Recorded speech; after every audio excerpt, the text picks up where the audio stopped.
The young journalist leans forward, her digital recorder a small, black rectangle on the polished oak table between us. Sunlight streams through the large, industrial windows of my studio, illuminating the dust motes dancing in the air and casting a warm glow on the bolts of silk and lace lining the walls. The low hum of sewing machines from the main workshop provides a steady, comforting rhythm to our conversation. She has a kind face, earnest and open, and her eyes are full of the story she is hoping to find. "So, Mrs. Barn," she says, her voice soft but clear. "Everyone who knows you, who knows threadwork, has heard the story, but they've only heard pieces. I'd love to hear it from you. Can you tell me about the dress? The one that started it all?" A smile touches my lips. It's a smile I've practiced in the mirror, one that feels familiar now, but it took a long time to perfect. Snowing, a little sad, but content. I glance around my studio kingdom, built from a single, heartbreaking moment. I see the detailed sketches pinned to a corkboard, the mannequins draped in works in progress, the spools of thread arranged like a rainbow. It all came from that one dress. I turn my gaze back to her, letting the silence hang for a moment. I look into her young, hopeful eyes and I give her the truth. It wasn't a dress, I say, my voice quiet, measured. It was a love letter, and it was returned to sender. And just like that, I am back. Back before threadwork, before the articles and the interviews, before I was anyone other than Bree Barnes, a 62-year-old widow living in a quiet brick row house on a cobblestone street in Beacon Hill. My world then was small, and I liked it that way. It was a world measured in cups of Earl Grey tea, in the blooming of the geraniums on my windowsill, and in the familiar weight of my late husband Toby's memory. Our house was narrow, steeped in a century of Boston history, and every creak in the floorboards, every shadow in the hallway, held an echo of him. His worn leather armchair still sat by the fireplace, the indentation a permanent testament to the space he once occupied. Sometimes, when the evening light was just right, I could almost smell the faint, sweet scent of his pipe tobacco. After he passed, the silence in the house became a living thing, a presence I had to learn to coexist with. My daughter, Haley, was grown and gone, building a life for herself in the gleaming glass towers of the Seaport District, a world away from my gaslit lamps and uneven cobblestones. So, I filled the silence with the only thing I knew how to do. I sewed. My attic was my sanctuary. A single dormer window looked out over the rooftops, and the slanted ceiling made the space feel like a hug. Here, my old Singer sewing machine, a steadfast companion since my own wedding, held court. Spools of thread, buttons in glass jars, and scraps of fabric were my loyal subjects. I took in mending for neighbors, hemmed trousers, and replaced zippers. It was quiet work, honest work. It paid for the groceries and, more importantly, it kept my hands and my mind from being idle. It kept the grief from settling too deep into my bones. Then, Haley got engaged. The news came over the phone. Her voice a burst of bright, happy energy that felt foreign in my quiet kitchen. She was marrying a man named Mark, a financial analyst like her. His family, the Coxes, were, in her words, very established. A new kind of silence entered my life then, the silence of things unsaid. The silence of a world I didn't belong to. But my love for Haley was not silent. It was a vast, deep ocean inside of me. And when she asked, in an offhand way during one of our brief calls, if I might be able to whip up something for her rehearsal dinner, a bigger idea took root in my heart. I wouldn't make her a simple dress for a dinner. I would make her a wedding gown. The wedding gown. A masterpiece that would speak all the love I couldn't find the words for. I didn't tell her at first. I wanted it to be a surprise. A gift that would leave her breathless. It became my secret. My purpose. For 6 months, the attic became my entire world. The project began with the fabric. I found it in a small, dusty shop in the garment district, a bolt of ivory charmeuse silk. It felt like liquid moonlight in my hands. It was impossibly, terrifyingly expensive. Cost me 3 weeks of groceries. And for those 3 weeks, I lived on toast and tea and the thrill of my secret. I carried the bolt home on the tea, cradling it like a newborn baby. The design was my own, born from 100 sleepless nights. It was classic, timeless, a simple, elegant A-line silhouette with a boat neck and long, slender sleeves. The beauty would be in the details, in the craftsmanship that no one but another seamstress would ever truly appreciate. I worked with a devotion that bordered on obsession. I used French seams, so the inside of the dress would be as beautiful as the outside, with no raw edges to be seen. The hem was not a quick machine stitch, but a hand-rolled hem, a painstaking process of tiny, invisible stitches that took 3 full days to complete. I woke before the sun, my first thought of the silk, and I worked late into the night, the hum of the singer the only sound in the house. The sleeves and the neckline were to be adorned with seed pearls, hundreds of them, each no bigger than a grain of sand. I bought them from an antique bead store, their pearlescent glow seeming to hold a history of their own. I sewed each one on by hand. My fingertips grew raw and pricked, often dotted with tiny drops of blood that I would quickly blot away, terrified of staining the pristine ivory. My eyes burned from the strain of focusing on the tiny details.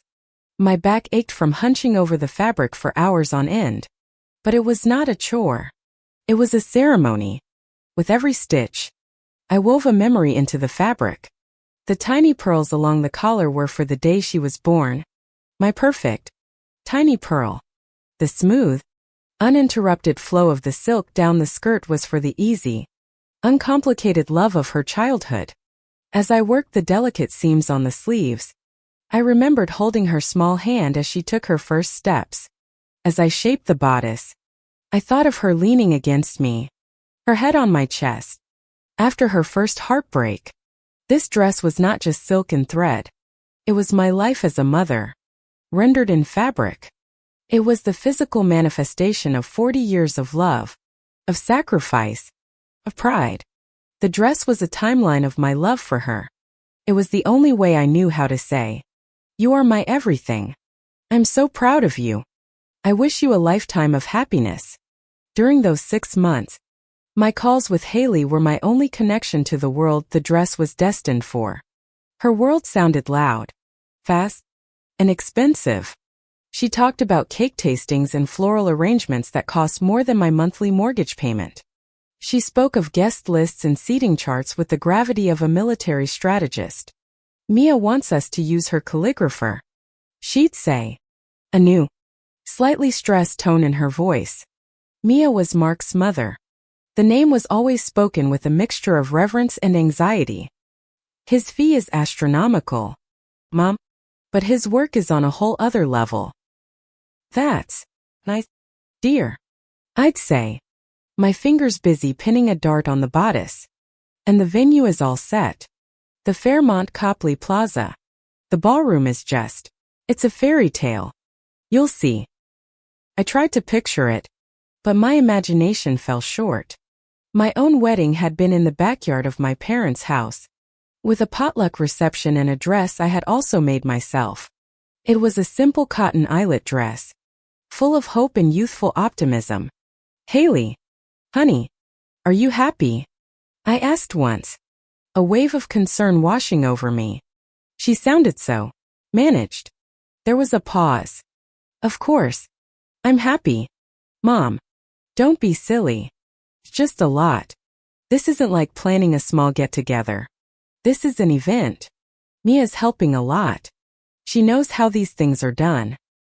How these things are done. The phrase hung in the air between us. It was a quiet confirmation of the gulf that had opened up. My world of handmade love and her new world of professionally curated perfection were on opposite sides of a vast canyon. But I believed my dress could bridge it. I believed that when she saw it, when she felt the weight of the silk and saw the shimmer of the pearls, She would understand. She would see the love. She would see me. The day before the wedding, I put the final stitch in place. I pressed it one last time, the steam from the iron kissing the silk. I laid it carefully in a beautiful, oversized box lined with acid-free tissue paper. It looked like a sleeping swan. It was, without a doubt, the most beautiful thing I had ever made. My hands were sore.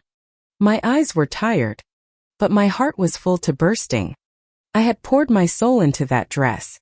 It was my final, greatest gift to my daughter. It was my voice, my heart, my blessing. It was a love letter, sealed and ready to be delivered. And I was sure, absolutely sure, that she was going to love it. The drive to the Fairmont Copley Plaza was like traveling to a foreign country. I left my quiet, tree-lined street in Beacon Hill, where history felt etched into every brick, and merged onto the humming artery of Starrow Drive. The city transformed around me. The buildings grew taller, sleeker, their glass facades reflecting a sky that seemed brighter, harsher.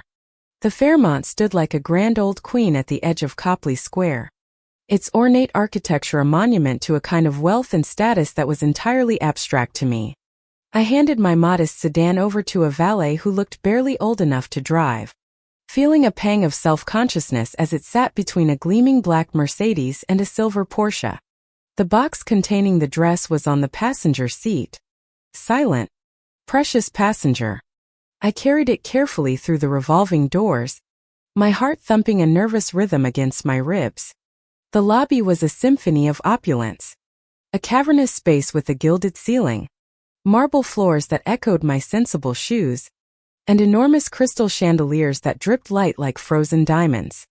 People swept past Mumin in sharp designer suits, men with confident strides, all of them looking like they belonged. I felt like a sparrow that had accidentally flown into a palace. I clutched the box tighter. My one tangible piece of home, of myself. I found the bridal suite on the 8th floor. The door was slightly ajar, and a cacophony of voices and laughter spilled out into the plushly carpeted hallway. I took a deep breath, smoothed down my simple navy blue dress, and knocked gently. The door was pulled open by a young woman with a headset and a clipboard. She gave me a quick, dismissive up-and-down glance before her eyes landed on the box. "Can I help you?" "I'm Bree Barnes," I said, my voice sounding small in the hallway. "I'm Haley's mother." Her professional smile clicked into place. "Of course. Come in. It's a little chaotic in here." Chaotic was an understatement.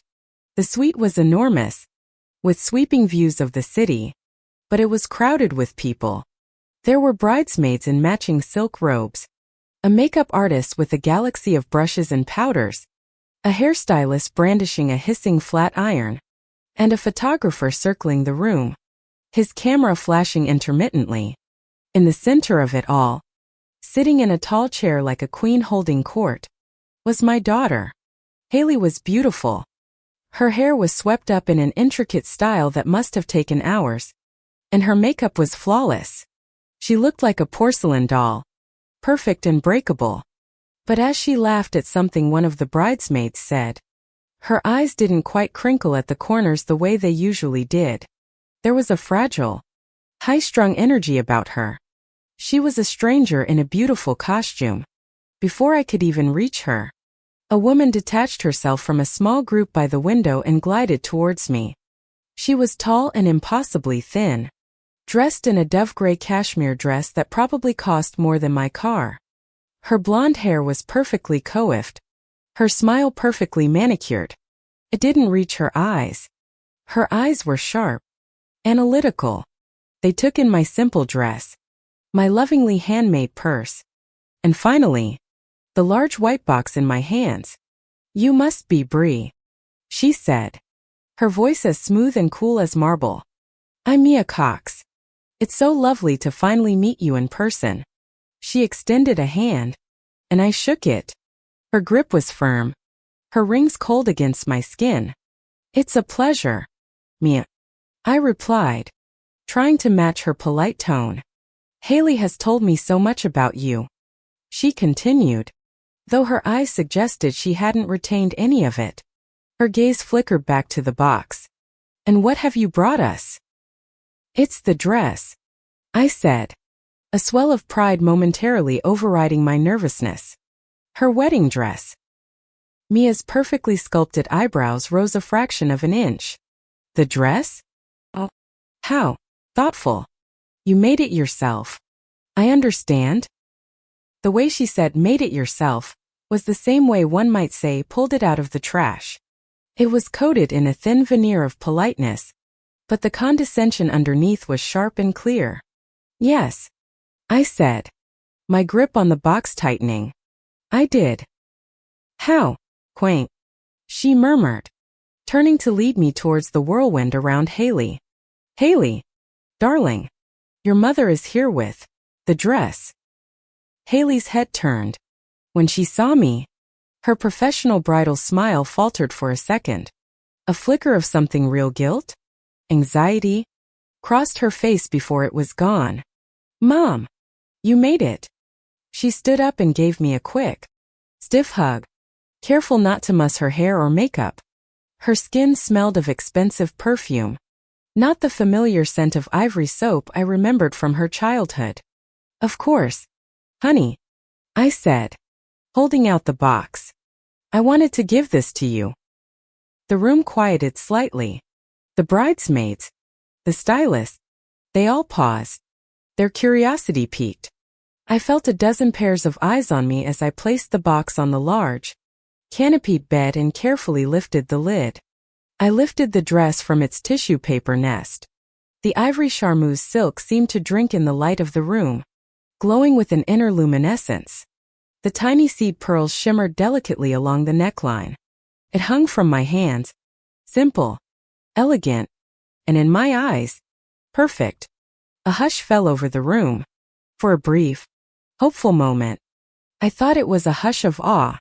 Mia was the first to speak. Well, look at that, she said, her voice dripping with false sweetness. That's very artisanal, isn't it? She took a step closer, peering at the fabric. Such a rustic charm to it. Artisanal. Rustic. The words were barbs disguised as compliments. I looked at Haley, praying she would see past Mia's snobbery, that she would see the love I had poured into every seam. Haley's eyes were wide. She touched the sleeve, her fingers barely grazing the silk. Oh, Mom, it's really something. Her voice was thin. She wouldn't look me in the eye. One of the bridesmaids, a tall redhead, piped up. It's very vintage. Another one added, yeah, it has a real, handcrafted feel. They were all using Mia's vocabulary. They were speaking a language of polite dismissal that I was only just beginning to understand. My heart began to sink. This was not the reaction I had dreamed of for 6 months. There was no gasp of joy, no tears of gratitude. There was only a thick, uncomfortable silence. Then, Haley took a shaky breath and finally met my gaze. Her eyes were pleading. Mom, it's beautiful. Really. It's just. She trailed off, glancing nervously at Mia, who was watching the scene with a look of detached amusement. It's just what? Honey? I asked, my voice barely a whisper. It's just. With the Fairmont. And the ballroom. And everything. She gestured vaguely at the opulent room. It just doesn't quite fit the venue. The words hit me like a physical blow. Doesn't fit the venue. 6 months of my love, my labor, my very soul, was being judged not on its own merit, but on its ability to compete with a hotel ballroom. As if on cue, Mia glided over to a large armoire in the corner of the room. She opened the doors with a flourish, revealing another dress hanging inside a protective garment bag. It was a cloud of tulle and lace, extravagantly beaded, unmistakably, ostentatiously expensive. I was so worried Haley wouldn't have something appropriate for the occasion. Mia said to the room at large, though her words were aimed directly at me. So, I took the liberty of picking up this little Vera Wang as a backup, just in case. The bridesmaids gasped, this time with genuine awe. Oh my God. Haley, it's a Vera Wang. My dress, my beautiful, heartfelt creation, lay forgotten on the bed. It looked small and plain next to the theatrical confection hanging in the armoire. It looked like me, and it was not enough. I felt a strange calm settle over me, the kind that comes after the worst has happened. My hands, which had been trembling, were now steady. I looked at my daughter, her face a mask of conflict and apology. She was trapped, and she had chosen her side. I see, I said, my voice even. I began to fold my dress, my love letter, placing it carefully back into its box. The silk felt cool and foreign now, as if it belonged to someone else. Mom, wait, Haley said, her voice cracking. I can wear it for the rehearsal dinner. It would be perfect for that. The offer was a pathetic consolation prize, a crust of bread tossed to a beggar. It was an insult. I closed the lid of the box. No, I said, my voice firm but quiet. This is a wedding dress. It's not meant for a dinner. I picked up the box. My dignity the only thing I had left to cling to. I should go. You're busy. Mom, please. But I was already walking away. I didn't look back. I navigated the maze of people, my back straight, my gaze fixed on the door. Just as I reached the hallway, I paused, my hand on the doorknob, and through the still open door, I heard it. It was Mia's voice, a conspiratorial whisper. Darling, don't feel bad. You did the right thing. It's sweet that she tried. But honestly. And then, the sound that shattered the last remaining pieces of my heart. Haley's laugh. It was a nervous, breathy sound. The laugh of someone desperate to be accepted. I know, she said, her voice joining Mia's in a shared secret I was never meant to hear.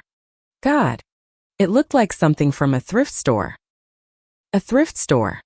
The words echoed in the sudden, roaring silence of my mind. 600 hours of labor. Fingertips raw and bleeding. Eyes strained in the dim light.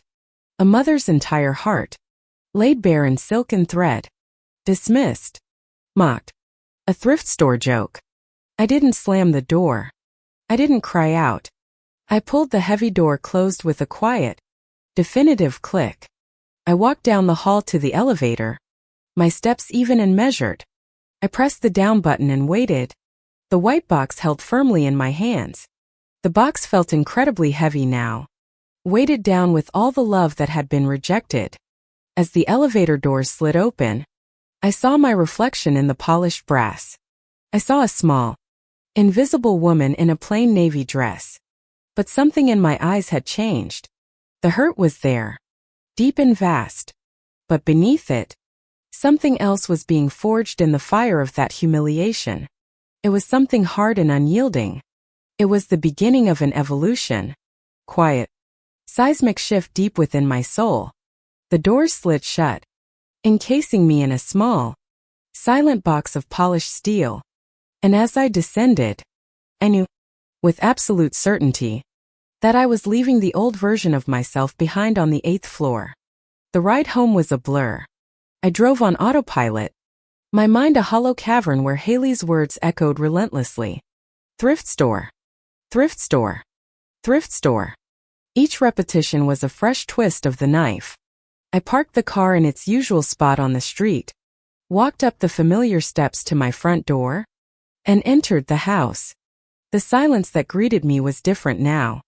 It was no longer the gentle, familiar silence of solitude. It was the sharp, ringing silence of abandonment. My phone started buzzing in my purse almost immediately. Haley's name flashed on the screen. I stared at it, my thumb hovering over the green icon. A part of me, the mother part that had existed for 28 years, screamed to answer it, to smooth things over. to accept the flimsy apology that was surely waiting on the other end. But the new, harder part of me, the part born in the hallway of the Fairmont Copley Plaza, simply pressed the power button until the screen went black. I dropped the phone back into my purse as if it were contaminated.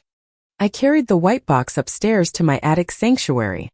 But it didn't feel like a sanctuary anymore. Felt like a crime scene. The chair I had sat in for months, the spools of thread, the pin cushion bristling with needles, they all felt like accomplices in my foolishness. I placed the box on my large cutting table, but I didn't open it. I couldn't bear to look. The dress was no longer a love letter. It was a monument to my own naivety. Pristine. Ivory symbol of my humiliation. I walked out of the attic and closed the door, leaving it to its lonely vigil in the dark. The next few days passed in a fog. The wedding came and went. I didn't go. I couldn't. The thought of sitting in a room full of strangers, watching my daughter pledge her life to a man whose family saw me as a quaint little relic, was more than I could endure. I imagined the ceremony, the reception in the grand ballroom, Haley floating in her cloud of Vera Wang tulle. I imagined the polite smiles and the whispered conversations. I imagined Mia Cox, triumphant. Haley left a series of voicemails that I listened to with a kind of detached curiosity. They progressed through a predictable cycle of emotions. First, frantic worry. Mom, where are you? People are asking. Please call me. Then, hurt and anger. I can't believe you're doing this to me. Mom. On my wedding day. So selfish. And finally, clip. Resentful resignation. Fine. I guess you've made your point. I hope you're happy. There was never a true apology. Not once did she say, I'm sorry I hurt you. She was only sorry that my hurt had become an inconvenience to her. The messages stopped. A week went by. The house grew quieter than ever. The dust settled.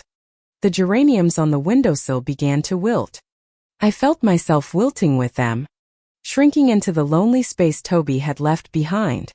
The grief I had held at bay for so long with the hum of my sewing machine came flooding back. And this time it brought a friend. A bitter, corrosive shame. One rainy afternoon, I forced myself to go back up to the attic. The air was stale and heavy. I walked over to the table and, with a deep breath, I lifted the lid of the box. The dress lay there, perfect and untouched. But as I looked at it, something shifted. The initial, searing pain had cooled to a dull ache. And with that emotional distance came a new kind of clarity. I lifted the dress out, the silk cool and heavy in my hands. I wasn't seeing it through a mother's heartbroken eyes anymore. I was seeing it through the eyes of a seamstress. I saw the impeccable line of the boat neck. I noticed the way the sleeves were set into the bodice with a precision that had taken me a dozen attempts to get right. I turned it inside out and admired the flawless French seams, a hidden beauty meant for the wearer alone. I saw the hundreds of tiny pearls, each one a testament to patience and a steady hand. This was not thrift store quality. This was not artisanal or rustic. This was mastery. A strange and unfamiliar feeling began to stir in my chest. It wasn't love. It wasn't pride in my daughter. It was pride in my work. It was pride in myself. For the first time, I was able to separate the art from the sentiment. The love letter had been rejected. Yes. But the letter itself, the penmanship, the quality of the paper, the elegance of the prosaic was exquisite. And the recipient's inability to appreciate it didn't diminish its worth. It only exposed her own limitations. I hung the dress on a mannequin I kept in the corner. Faceless, voiceless form that had witnessed the entire creation. The dress came to life on the form. The silk draping just as I had envisioned. It wasn't a symbol of rejection anymore. It was a piece of art. My art. And it deserved to be seen. A few days later, a tentative knock came at my front door. I wasn't expecting anyone. I opened it to find Gloria Diaz standing on my stoop, looking worried. Gloria was Haley's old friend from high school. A bright, energetic girl who had gone on to study fashion and was now making a name for herself as a freelance stylist and blogger.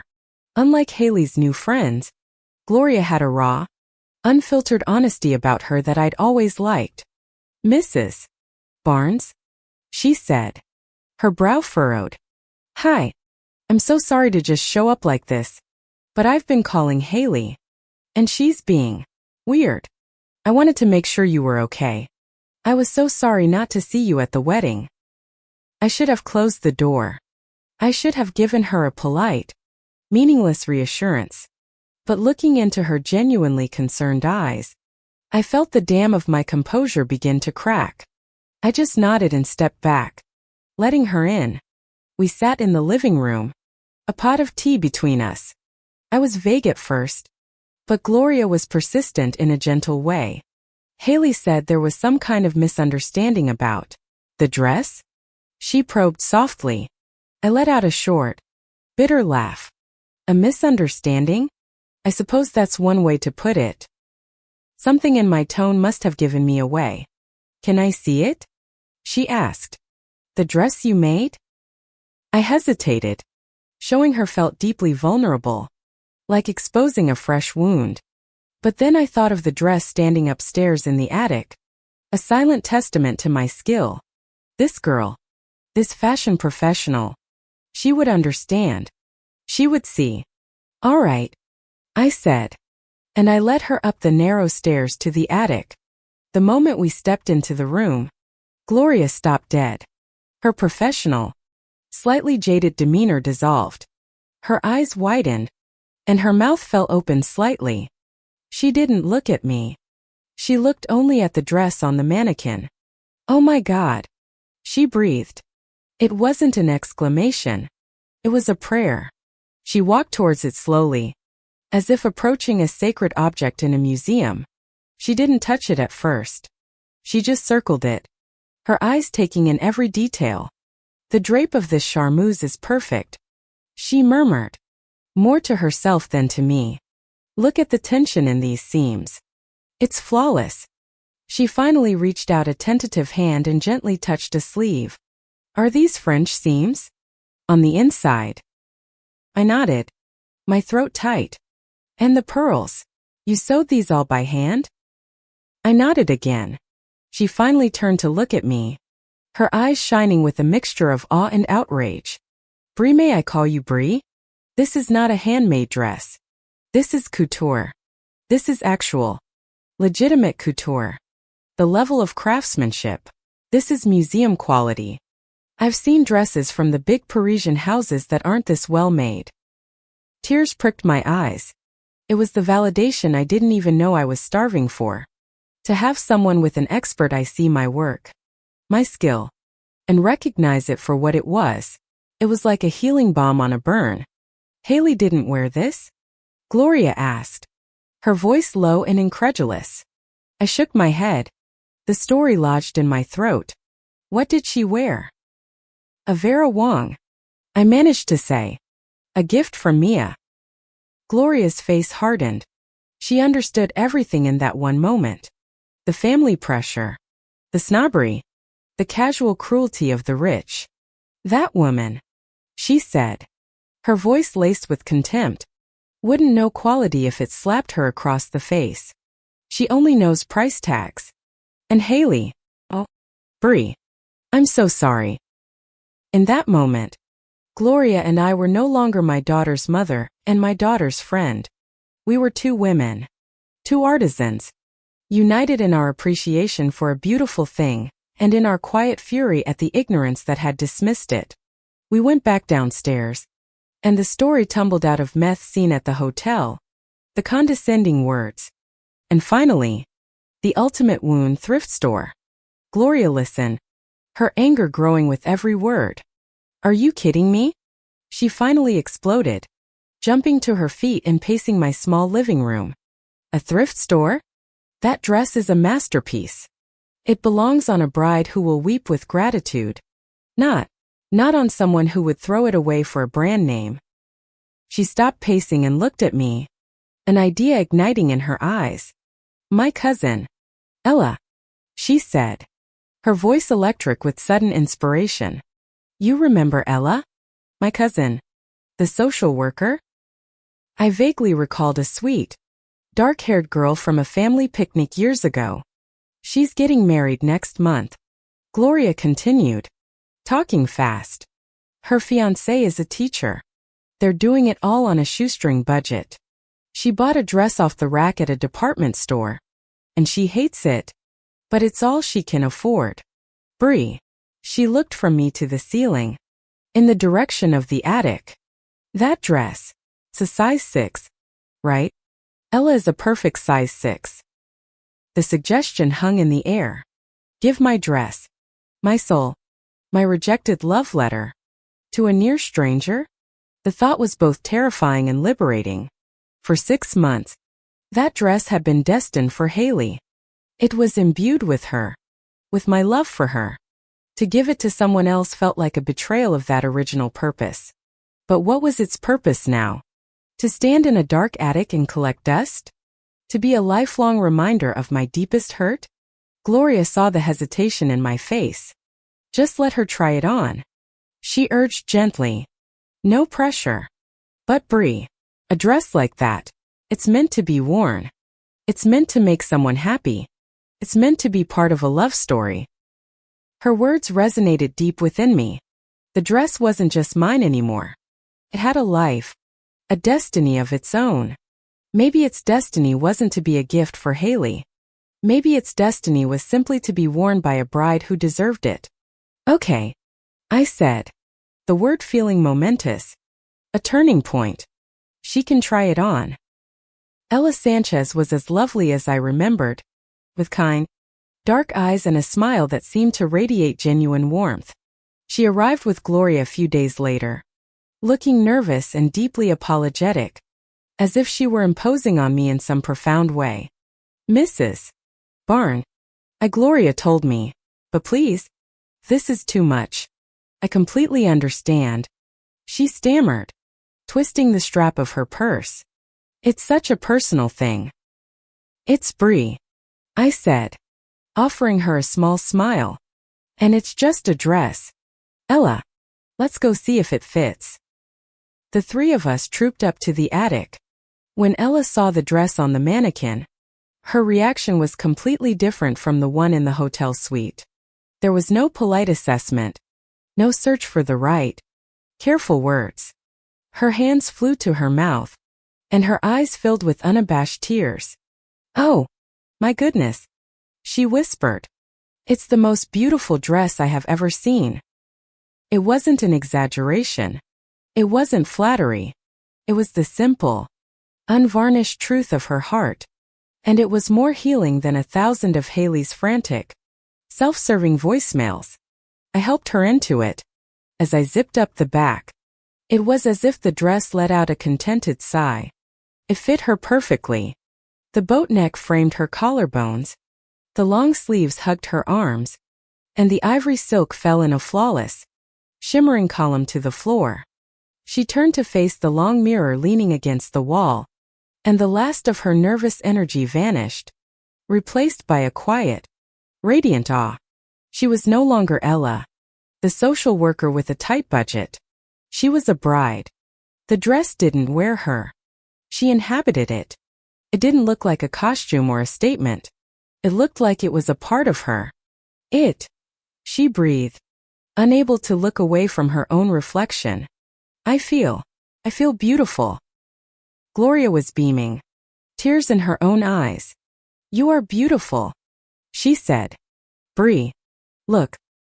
I looked, and for the first time, I saw the dress fulfill its true purpose. It wasn't about the money, the venue, or the family name.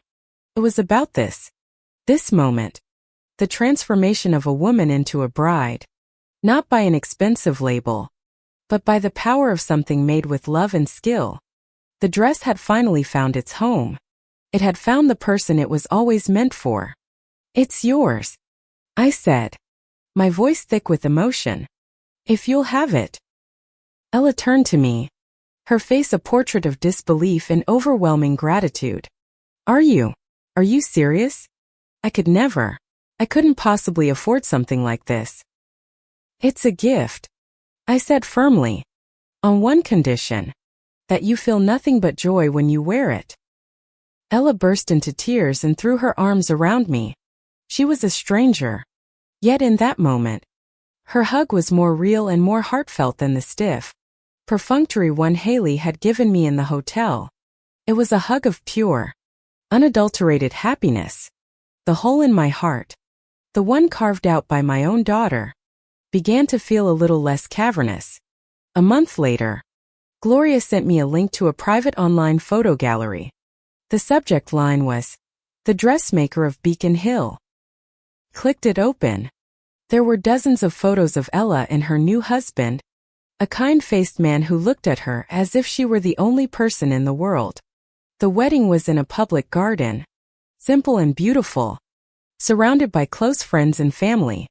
And Ella, in my dress, was the radiant center of it all. She was laughing, dancing. Her face lit up with a joy so profound it seemed to leap off the screen. The dress moved with her, the silk catching the afternoon sun. It looked alive.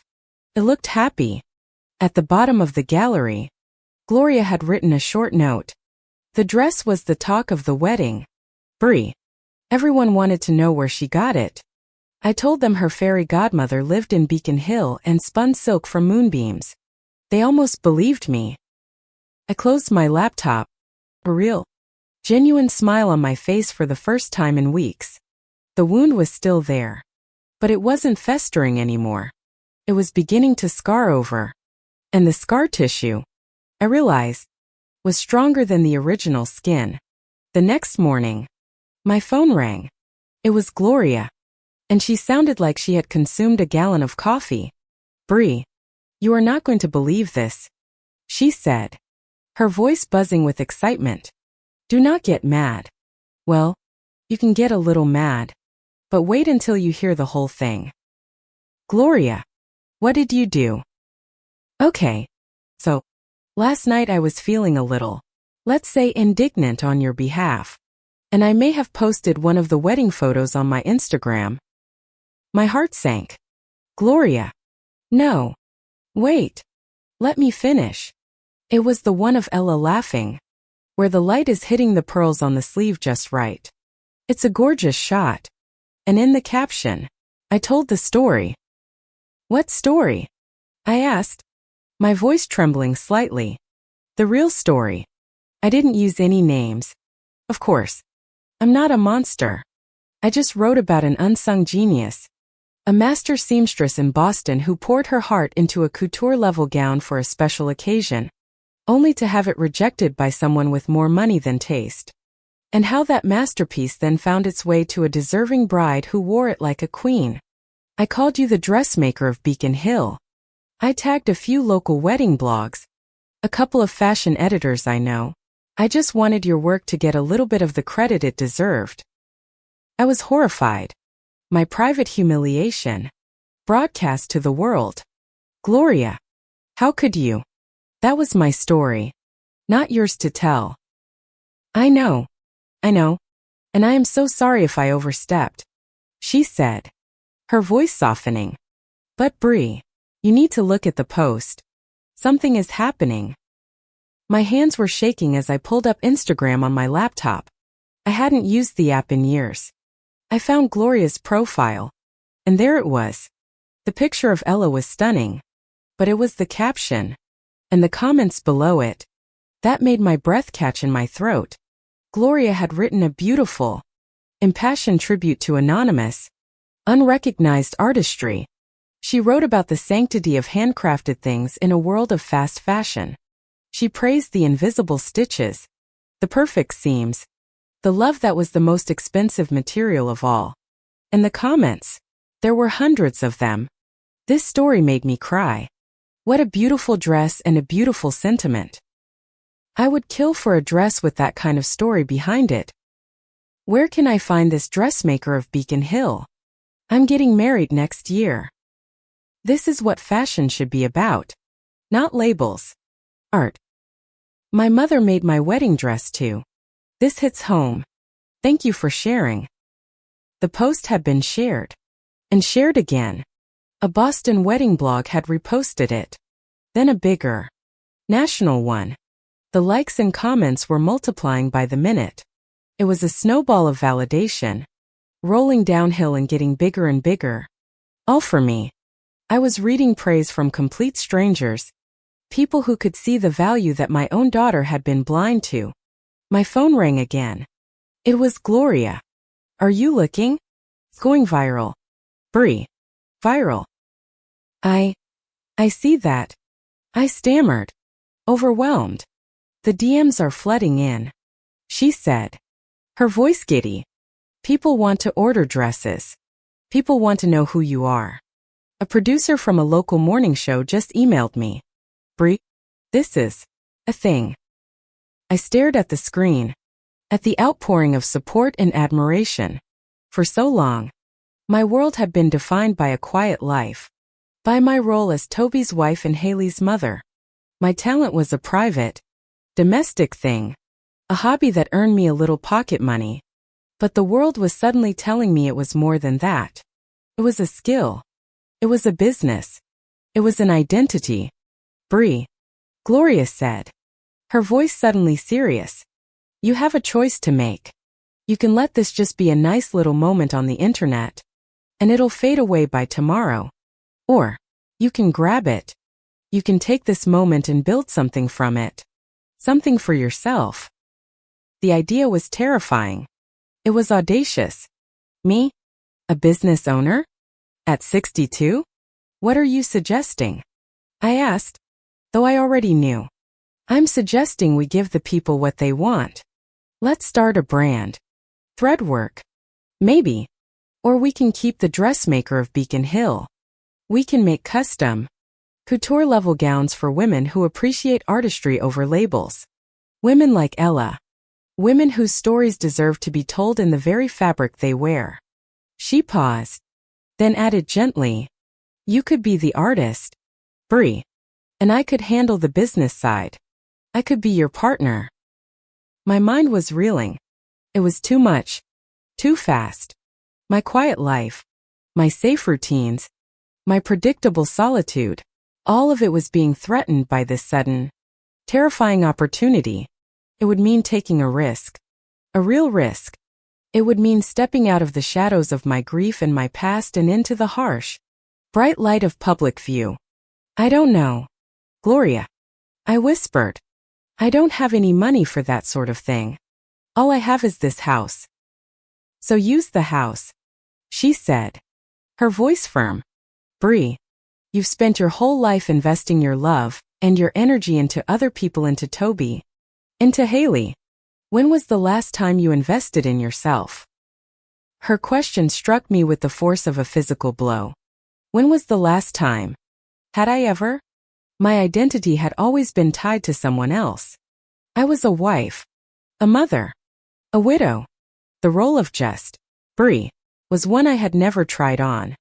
I looked around my living room, Toby's chair, the photos of Haley on the mantel. This house was a museum of my past life. For years, I had treated it as a shrine. But Gloria was right. It wasn't just a shrine. It was an asset. It was the only real capital I had. The choice was clear. Could stay here, in this beautiful, quiet prison of memory, and let this moment pass. Or I could bet on myself. For the first and perhaps the last time in my life, I could take the one thing that represented my past and leverage it to build a future. I took a deep, shuddering breath. The fear was immense, a cold knot in my stomach. But underneath the fear, tiny, flickering flame of excitement had been lit. The dress had found its purpose. Maybe it was time for the dressmaker to find hers. Okay, I said, my voice stronger than I expected it to be. Let's do it. The decision was like jumping off a cliff. The moment I said yes to Gloria, the world accelerated. My quiet, predictable life was shattered into 1,000 busy, terrifying, exhilarating pieces. Gloria, turned out, was not just a blogger. She was a force of nature. She moved with a speed and confidence that left me breathless. The first step was the hardest. Walking into the bank to discuss a home equity line of credit felt like a betrayal of Toby. This house was our life's work, the one stable thing we had built together. The idea of putting it at risk, of gambling with our shared history, made my hands tremble as I signed the papers. The loan officer, a young man who called me Mrs. Barnes with a practiced politeness, had no idea he was witnessing a quiet revolution. He saw an elderly woman leveraging her only asset. I saw a woman finally cashing in on her own potential. With the capital secured, Threadwork was born. Gloria was a whirlwind of efficiency. She filed the business license, built a stunning website featuring professional photos of Ella's dress, and set up a consultation system. My attic was no longer a dusty sanctuary of memory. It was a production studio. Gloria insisted we invest in a new, industrial-grade Juki sewing machine that hummed with a quiet power my old singer could only dream of. We bought bolts of exquisite fabrics, not just silk, but Italian wool, French lace, and Scottish tweed. My small home began to overflow with the tools of my new trade. The clients came almost immediately. The viral Instagram post had created a backlog of demand. They were women who had read the story and felt a connection to it. They weren't the Mia Coxes of the world, chasing brand names. They were lawyers, doctors, artists, and teachers. They were women who had their own stories and wanted clothes that reflected their individuality, not a designer's passing whim. My first official client was a neurosurgeon named Dr. Eris Thorne. She was a tall, imposing woman in her 40s with a sharp mind and a no-nonsense attitude. She wanted a suit for a medical conference in Vienna where she would be the keynote speaker. "I'm tired of off-the-rack suits that are designed for a man's body," she told me during our first consultation, her voice crisp. "I want something that says I'm powerful, but I don't have to look like a man to be powerful." I spent a week just sketching. I designed a suit made of a deep charcoal wool, with a subtle lavender thread running through it. The jacket was impeccably tailored, with a strong shoulder line but a nipped-in waist that celebrated her form rather than hiding it. The lining was a surprise vibrant, almost rebellious, shot silk taffeta that shimmered from purple to blue. It was a secret, just for her. The process was a collaboration. Dr.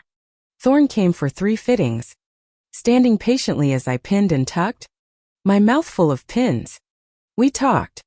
She told me about the challenges of being a woman in a male-dominated field, about the subtle and not-so-subtle ways she had to fight for respect.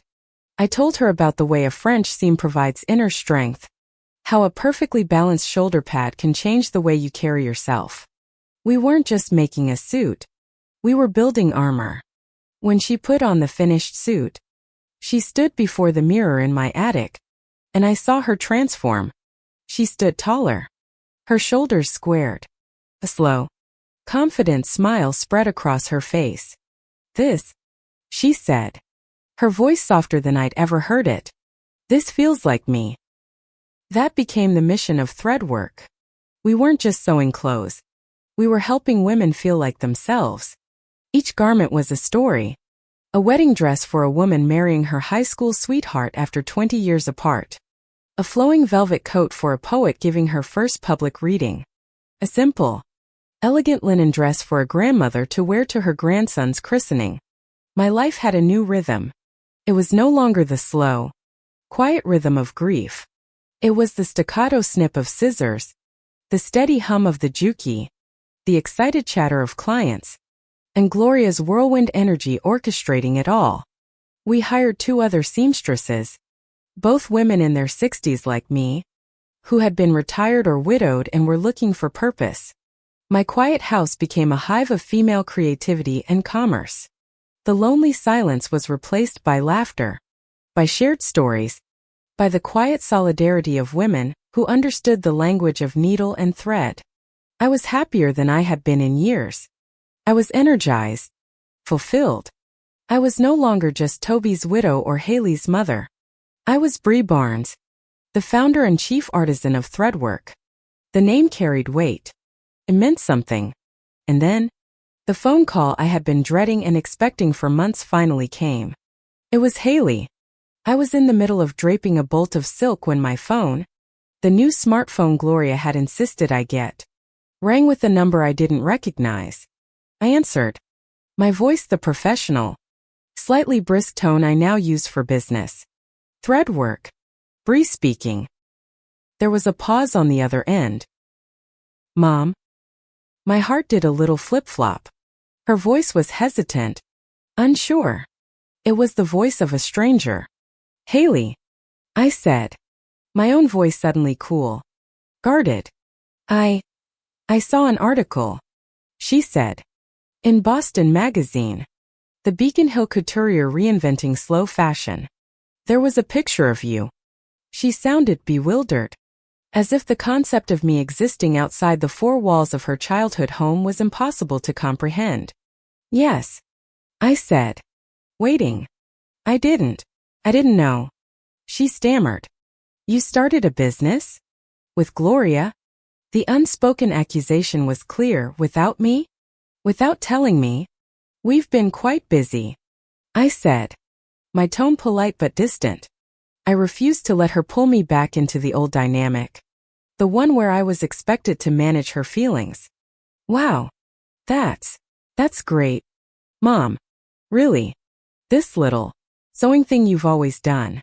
It's great that you've turned it into a little business. Little business. The words were a pinprick of condescension, a miniature echo of Mia Cox's dismissive tone. It was clear she hadn't read the article, or if she had, she hadn't understood it. She still saw me as a hobbyist, a woman with a quaint little pastime. It's more than a little business. Haley, I said, a new steel in my voice. We have an 8-month waiting list for new clients. 8 months? Well, she said, a note of genuine surprise in her voice. Then her tone shifted, becoming the one I recognize from the wedding planning, the efficient, take-charge tone of someone who thinks they know best. Well, listen, Mom, that's great, but you have to be careful not to burn yourself out. At your age. And an 8-month wait isn't good for business.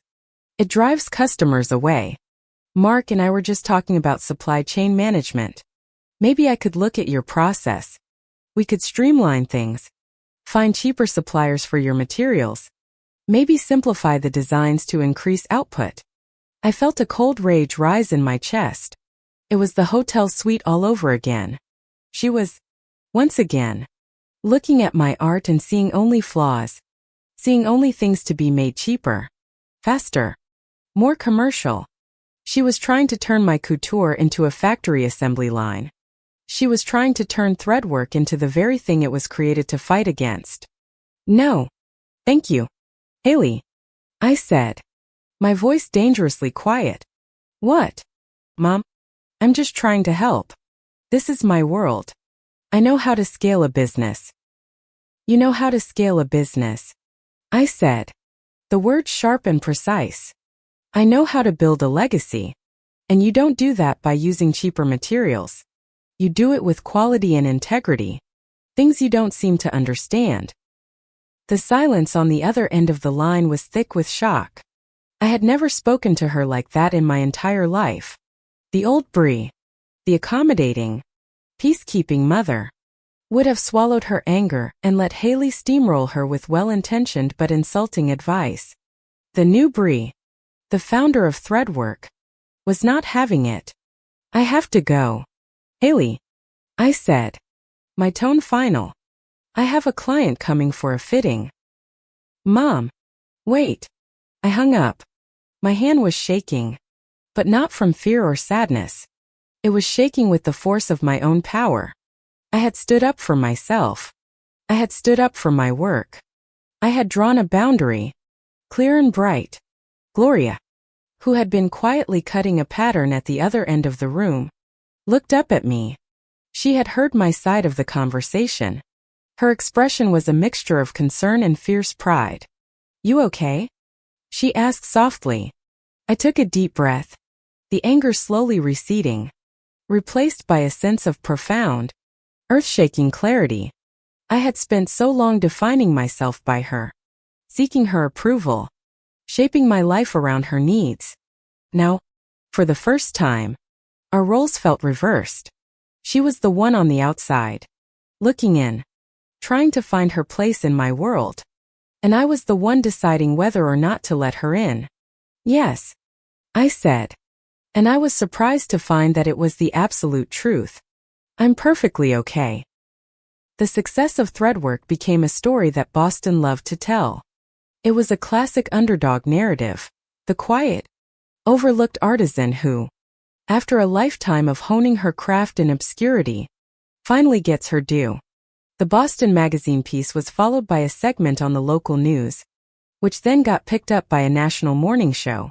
I found myself, at 63, sitting on a plush sofa under bright studio lights, trying to explain the art of a hand-rolled hem to a handsome host with impossibly white teeth. The attention was both overwhelming and deeply affirming. But the most significant development came in the form of an email from a New York-based production company. They produced a popular documentary series for a major streaming service, focusing on artisans and creators who were revitalizing traditional crafts. They wanted to do an episode on me and Threadwork. This is the big one, Brie, Gloria said, her eyes shining as she read the email over my shoulder. This isn't just local news. This is international. This could change everything. The thought was dizzying. To have my story, my real story, told on that scale felt like the ultimate validation. We agreed immediately. The pre-production process began. And with it, a new level of scrutiny into my life. The producer, a sharp and insightful woman named Chloe, wanted to know everything. She wanted to know about Toby, about my years as a teacher, and, inevitably, about Haley. The origin story is crucial, Brie, Chloe explained over a video call. The dress you made for your daughter. That rejection is the emotional core of this entire journey. The audience needs to feel that heartbreak to understand the triumph. She also wanted to explore our present-day relationship. Have you two reconciled? She asked, her gaze gentle but direct. A story of forgiveness would be incredibly powerful. The question made me deeply uncomfortable. Our relationship is complicated, I said, choosing my words carefully. I understand, Chloe said. But for the narrative, it would be wonderful to show that you've come full circle. Perhaps we could film a scene with you and Haley together? Talking? Showing that the bond is healing?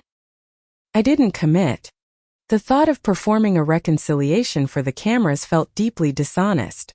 Haley and I hadn't spoken since our last tense phone call. There was no healing. There was only a cold, silent distance. But it seemed Haley had other ideas. 2 days before the film crew was scheduled to arrive in Boston, she showed up at my house unannounced.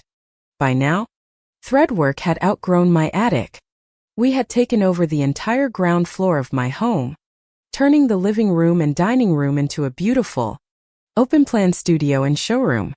The walls were lined with bolts of fabric and sketches, and Toby's old armchair had been moved upstairs to my private bedroom.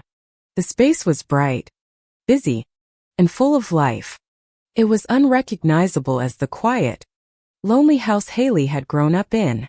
She stood in the doorway, looking completely out of her element. She was dressed in an expensive-looking beige trench coat, carrying a designer handbag that probably cost as much as my new Juki machine. Her eyes darted around the room, taking in the flurry of activity, the 2 other seamstresses working diligently, the client being fitted in the corner, the bolts of vibrant fabric. She looked stunned, as if she had expected to find me sitting alone with a needle and thread, and had instead stumbled into a thriving business. Haley, I said, my voice neutral. I stopped what I was doing, cutting a pattern on the main table, and faced her. The low hum of the studio seemed to fade into the background. Mom, she said, forcing a bright, brittle smile. Wow, this is Really something. We're busy, I said. Not unkindly. Did you need something? I heard about the documentary, she said. Getting straight to the point. She took a step inside, her expensive heels clicking on the hardwood floor. Gloria mentioned it. It's amazing, Mom. Truly. I just looked at her, waiting. I knew this wasn't a social call. I was thinking. She continued, her voice taking on that familiar, take charge tone. The producer will probably want to talk to me, to get my side of the story.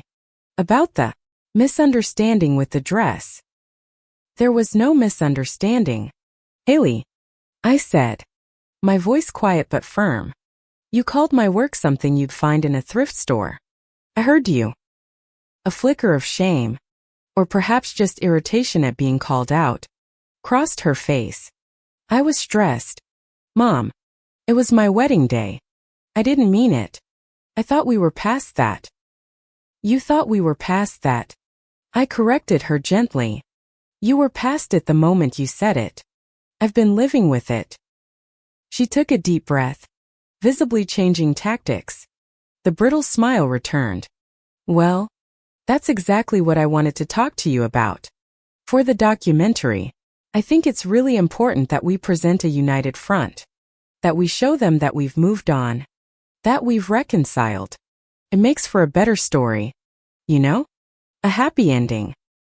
I stared at her. I couldn't believe what I was hearing. She wasn't here to apologize. She was here to art direct my life story. She was here to perform a reconciliation for a television show. To craft a narrative that made her look good. To erase the very pain that had been the catalyst for my entire transformation. She wanted to steal my story and give it a clean, tidy, fictional ending that served her own image. In that moment, something inside me didn't just break. It evaporated. The last, lingering remnant of the mother who would do anything for her daughter's happiness, who would swallow her own pain to keep the peace, simply vanished. No, I said. The word was so quiet, yet it seemed to land in the room with the force of a thunderclap. The other seamstresses stopped working. The client turned to look. Haley blinked. No? What do you mean? No. I mean, no. I repeated, my voice gaining strength. We will not be presenting a united front. We will not be performing a fake reconciliation for the cameras. There is no happy ending to that story. Haley, because you have never, not once, taken responsibility for your part in it. Tears welled in her eyes. They were tears of frustration, not remorse. I don't understand why you are being so difficult. I said I was sorry. No, you didn't, I said, my voice rising with a passion that came from a deep, protected place. You said you were stressed. You said you didn't mean it. You apologize for the inconvenience my feelings caused you. You have never looked me in the eye and said, Mom, I was cruel. I was a snob. I took the beautiful thing you made for me, and I spat on it because I was afraid of what my rich mother-in-law would think. I broke your heart, and I am sorry for the pain I caused you. That is what a real apology sounds like. The studio was dead silent. Haley stared at me, her mouth slightly open, utterly speechless. She had never seen this woman before. I had never seen this woman before. I walked closer to her, my gaze unwavering. You come in here, into the business I built from the ashes of the mess you made. And you want to direct my story? This story is mine. Haley, the pain was mine. The work was mine. The success is mine. You don't get to write the final chapter. I stopped directly in front of her. I was no longer the small, invisible woman from the Fairmont Copley Plaza. In my own studio, surrounded by my work and my people, I was the one with the power. I love you, I said. And it was true, a deep and immutable fact of my existence. You are my daughter, but I do not need your approval anymore. I don't need your validation. And I certainly don't need your help managing my narrative. This is my life. My work. My story. If you want to be a part of it, you will have to earn your way back in. Not with words, but with actions. And you can start by telling that documentary crew the truth. She looked at me, her face pale, her carefully constructed composure completely shattered. For the first time, I think she truly saw me, not as her mother, the ever-present, ever-forgiving background character in her life, but as a person in my own right, with a will and a strength she had never imagined. She didn't say a word. She just turned, her shoulders slumped, and walked out of the studio, out of my new world, leaving the door wide open behind her. I stood there, my heart pounding, my breath ragged. It was the hardest conversation of my life. It was a confrontation born of fire and pain. And it was the moment I truly, finally, became free. The confrontation with Haley left the studio in a state of suspended animation. The hum of the machines had stopped. The snip of scissors was silenced. My two seamstresses, Eleanor and Maria, looked at me with wide, sympathetic eyes. Gloria, who had witnessed the whole exchange from her desk in the corner, slowly walked over to me. She placed a hand on my arm, her touch grounding. "Are you all right?" she asked, her voice low. I took a deep, shaky breath, the adrenaline from the encounter beginning to subside, leaving a hollow, trembling feeling in its wake. "I think so," I said, my voice barely a whisper. "I think I'm better than all right." A slow smile spread across Gloria's face. "Yeah," she said. "I think you are too." That evening, I called the producer, Chloe. I sat in Toby's old armchair, which I'd had moved into my private bedroom upstairs, the one room in the house that was still just mine. It was my sanctuary within the sanctuary I had built. I told her, in a calm and steady voice, that there would be no reconciliation scene with my daughter. "The story isn't about forgiveness, Chloe," I explained. "Not in that way. It's not about mending a broken bond with someone else. It's about forging a new one with myself. If you want to tell a true story, that's the story you have to tell." There was a long pause on the other end of the line. I braced myself for disappointment, for the possibility that my story, my real, messy, untelegenic story, was not the one they wanted. "Okay, Brie," Chloe said finally, her voice full of a new respect. "Thank you for your honesty. We'll tell the true story." The film crew arrived, and for a week, my life was not my own. They put tiny microphones on my clothes, aimed bright lights at my face, and followed me with cameras as I sketched, cut, and sewed. It was intrusive and exhausting, but I held on to the purpose Chloe and I had agreed upon, to tell the truth. I talked about Toby and the quiet, loving life we had built. I talked about the loneliness after he was gone and how sewing had filled the silence. I told them about the 6 months I spent pouring my soul into a wedding dress, describing the feel of the silk and the prick of the needle. And then, with a steadiness that surprised me, I told them about the hotel suite, about Mia's condescending words, and about the final, crushing blow of Haley's laughter in the hallway. I didn't cry. My voice didn't waver. I reported it like a historian stating a fact, a pivotal event that had irrevocably altered the course of a life. They interviewed Gloria, who spoke with fiery passion about artistry and integrity. They interviewed my seamstresses, Eleanor and Maria, who talked about what it meant to find purpose and community later in life. They interviewed Dr. Eris Thorne, my first client, who flew back from a conference in Chicago just to speak about the power of her suit. "It's not just clothing," Dr. Thorne said to the camera, her voice resonating with authority. "It's a statement. When I wear what Brie made for me, I feel like the most authentic version of myself. She doesn't just make clothes. She sees you." The crew asked if they could contact Haley. I gave them her number. feeling a strange sense of detachment. The story was out of my hands now. It was up to her to decide what role she would play. The day after the crew left, life began to return to its new normal, but with a subtle shift.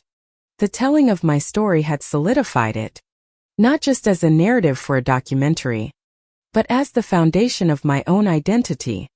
I was no longer ashamed of the pain. I saw it for what it was, the crucible that had forged the woman I was now. Threadwork continued to thrive. The waiting list grew longer. We were getting inquiries from as far away as California and London.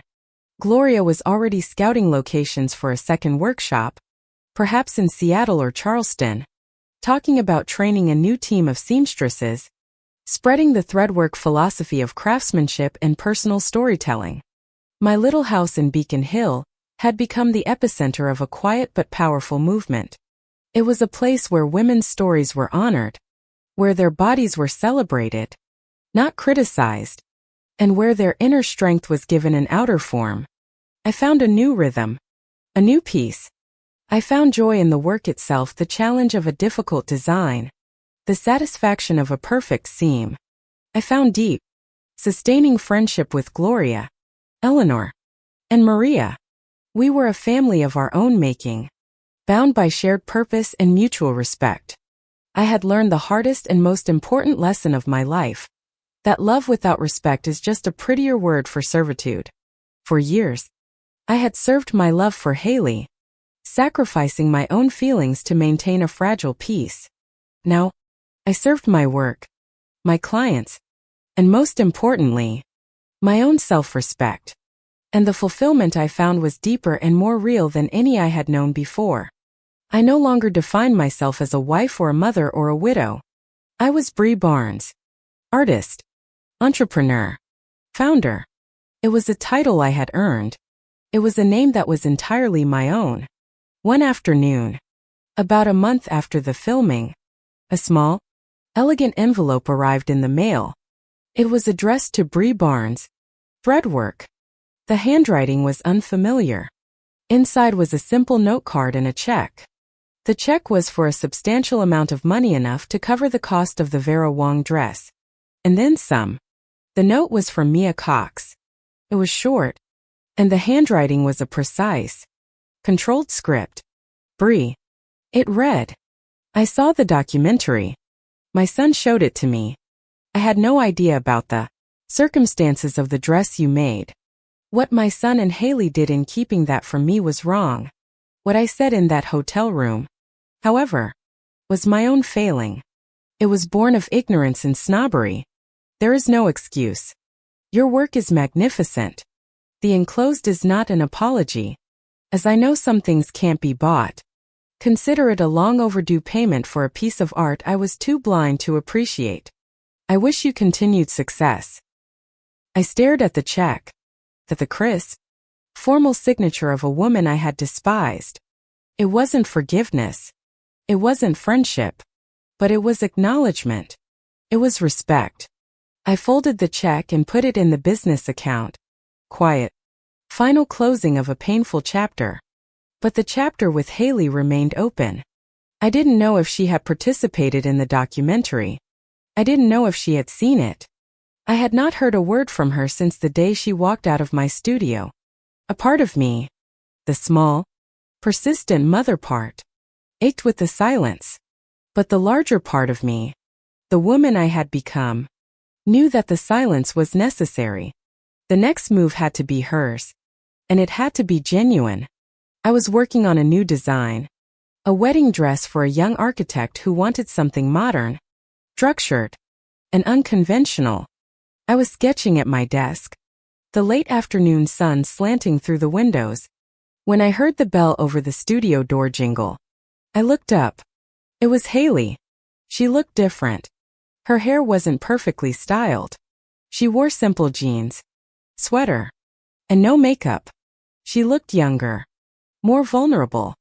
She looked more like the girl I remembered from before the world of finance and the Cox family had claimed her. She was holding a small, flat, gift-wrapped box in her hands. She didn't say anything at first. She just stood there, just inside the door, looking at me. Her eyes were red-rimmed, as if she had been crying. "They used the interview," she said, her voice soft and raw. "I didn't think they would. I told the truth. I told them what I did, what I said, how ashamed I am." I remained silent, letting her speak. "I watched it last night," she continued, her voice breaking. "The whole thing. Seeing you, hearing your side of it, seeing what you've built. Mom, I was a child. Stupid, insecure child. Desperate to impress people who don't matter. I took your love, purest, most beautiful thing I've ever been given, and I treated it like it was worthless." Tears were streaming down her face now, unchecked. "I am so sorry. For the pain I caused you. For the beautiful gift I rejected. For the person I was. I'm so deeply, truly sorry." This was it. This was the apology I had never thought I would hear. The real, unvarnished, painful truth. I watched my daughter cry, and I felt not triumph, but a deep, aching sadness for both of us. For all the years we had lost to unspoken things, to her insecurity and my quiet compliance. The wall I had so carefully constructed around my heart didn't crumble, but a gate I hadn't known was there slowly creaked open. I stood up from my desk and walked to her. I didn't hug her. It wasn't time for that yet. I simply took a handkerchief from my pocket and handed it to her. It was a small gesture, one I had done 1,000 times when she was a little girl with a skinned knee. She took it, her fingers brushing against mine. "Thank you," she whispered, wiping her eyes. She held out the small, flat box she was carrying. It's not enough. Nothing is enough. But it's a start." I took the box and unwrapped it carefully. Inside, nestled on a bed of black velvet, was a framed photograph. It was the picture Gloria had posted on Instagram, the one that had started it all. The picture of Ella, radiant and joyful in her wedding dress. But someone, a professional photo editor, had carefully and seamlessly replaced Ella's face with Haley's. It was my daughter's face, from a photo taken years ago. Her expression one of simple, uncomplicated happiness. It was the face of the girl I remembered. The girl I had been sewing the dress for all along. Below the photo was a small brass plaque. It was engraved with a single line from the documentary. Quote from me. It wasn't a dress. It was a love letter. I stared at the image, at this impossible vision of what should have been. It was a ghost of a memory, a mending of a moment that could never be truly mended. But it was also an acknowledgement. It was an admission. It was Haley, in her own way, trying to put the dress on. Finally, "I know I can't go back," she said, her voice still thick with tears. "I know I broke something that I can never perfectly fix. But I want to try. If you'll let me. I don't want your approval anymore. Mom, I want to earn your respect. And I want to know the woman you've become." I looked from the photo to my daughter's tear-streaked, earnest face. The anger was gone. The hurt had faded to a dull, silvery scar. In its place was a quiet, cautious hope. Our old relationship was gone forever. It had to be. But perhaps, from the rubble, we could build a new one, a different one. One based not on obligation and history, but on the mutual respect of two strong, independent women who just happen to be mother and daughter. "The first stitch is always the hardest," I said softly, more to myself than to her. "It sets the foundation for everything that follows." A small, watery smile touched her lips. "Is that a yes?" "It's a maybe," I answered honestly. "It's a beginning." It was enough. In the months that followed, we began the slow, careful work of stitching our relationship back together. Haley started coming by the studio, not with unsolicited business advice, but with coffee and pastries for the team. She didn't try to take over. She watched.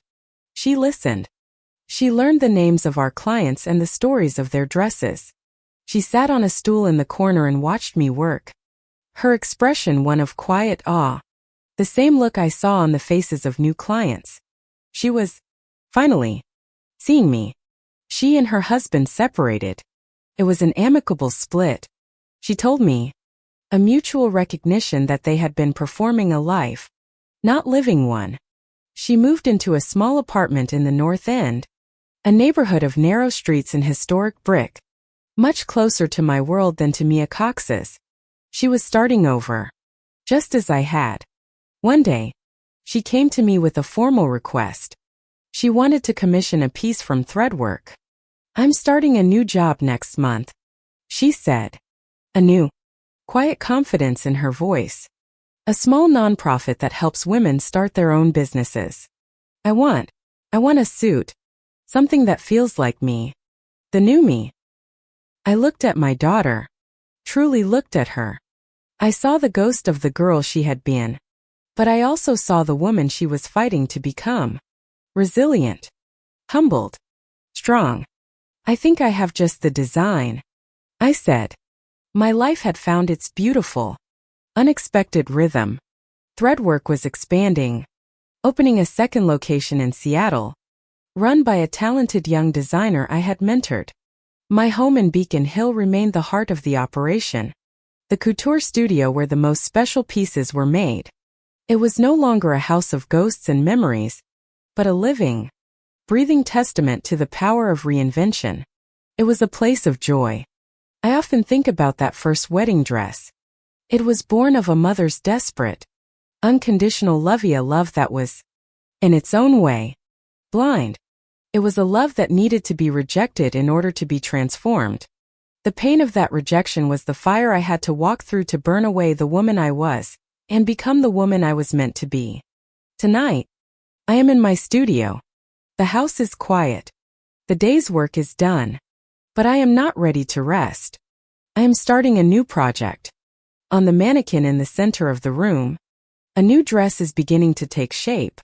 It is a wedding dress, made of the finest, softest ivory silk, the kind that feels like liquid moonlight. The design is simple, elegant, timeless.